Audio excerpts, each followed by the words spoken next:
Hi guys, ഇപ്പം നമ്മളിന്ന് ബീച്ചിലോട്ടാണ് പോകുന്നത്. ഈ ബീച്ച് ഫെസ്റ്റിവൽ തുടങ്ങിയിട്ട് കുറേ നാളായി.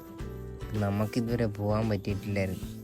പിന്നെ ആ ക്ഷീണം അങ്ങോട്ട് മാറ്റിയേക്കാന്ന് പറഞ്ഞ് അങ്ങോട്ട് പോയപ്പം ഇതേ അവിടെ തൊട്ടിയാട്ടം.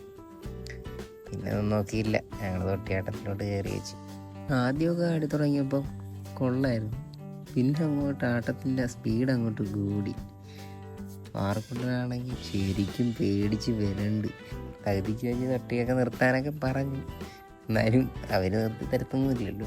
പാറക്കൂട്ടനാണെങ്കിൽ എങ്ങനെയെങ്കിലും ഒന്ന് നിന്നിട്ട് വേണമെന്ന് ചാടി ഇറങ്ങി. നല്ലൊരു എക്സ്പീരിയൻസ് ആയിരുന്നു. പിന്നെ ബീച്ചിൻ്റെ വ്യൂ ഒക്കെ ഉണ്ടായിരുന്നു, നല്ല അടിപൊളി വ്യൂ ആയിരുന്നു. ഞങ്ങൾ ചെന്നപ്പോൾ സന്ധ്യ ടൈമായിരുന്നു. നേരെ അടുത്ത റൈഡിലോട്ട്. നമ്മളിവിടെ തൊട്ടിയാട്ടം ഇങ്ങനത്തെ മോഡൽ ആദ്യമായിട്ടായിരുന്നു. അപ്പം നമുക്ക് ഇതും കൂടെ ഒന്ന് കയറി നോക്കണമല്ലോ, സംഭവം എന്താണെന്നൊക്കെ അറിയണ്ടേ. അങ്ങനെ ഞങ്ങൾ അതിലും കയറി. ഇത് ചുമ്മാ ഇങ്ങനെ നടന്ന് കറങ്ങുന്നു, പിന്നെ കുഴപ്പമില്ല, രസമൊക്കെ ഉണ്ട്. അടുത്ത ഇതിൽ കയറുമെന്ന് ആലോചിച്ചിരുന്നു. ഇപ്പോഴാണ് ഈ സംഭവം കണ്ടത്. ഇത് ആൾ കുറവായിരുന്നു, പക്ഷെ ആർക്കും അറിയത്തില്ല ഇതെന്താ സംഭവം എന്നൊന്നും. ഇന്ത്യയിലെ ആദ്യത്തതും ഏറ്റവും വലിപ്പം കൂടിയതുമായ 360 സൂപ്പർ റിയാലിറ്റി എക്സ്പോ ആയിരുന്നു ഇത്. സംഭവം എന്ന് വെച്ച് കഴിഞ്ഞാൽ നമ്മൾ സാധാരണ 3D പടമൊക്കെ ഗ്ലാസ് വെച്ച് കാണത്തില്ലേ, അപ്പോൾ അതുപോലെയൊക്കെ തന്നെ ഇപ്പോൾ ഗ്ലാസ് വെക്കാതെ നമുക്ക് വേറെ ഒരു എക്സ്പീരിയൻസ്. സംഭവം കൊള്ളായിരുന്നു.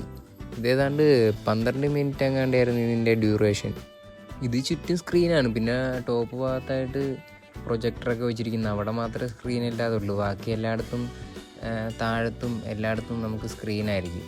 അപ്പം നമ്മളിതിങ്ങനെ കണ്ട് പോകുമ്പോൾ ഇടയ്ക്ക് നമ്മൾ താഴത്തോട്ട് ഇങ്ങനെ വീഴാൻ പോണ പോലെയൊക്കെ നമുക്ക് തോന്നും. പരിപാടിയൊക്കെ കഴിഞ്ഞ് പുറത്തിറങ്ങി.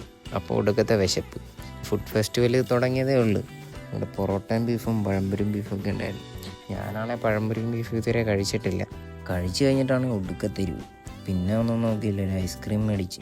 പാർക്കുട്ട ഐസ്ക്രീം വേണമെന്ന് ചോദിച്ചിട്ട് എവിടെ, എനിക്ക് വേണ്ട.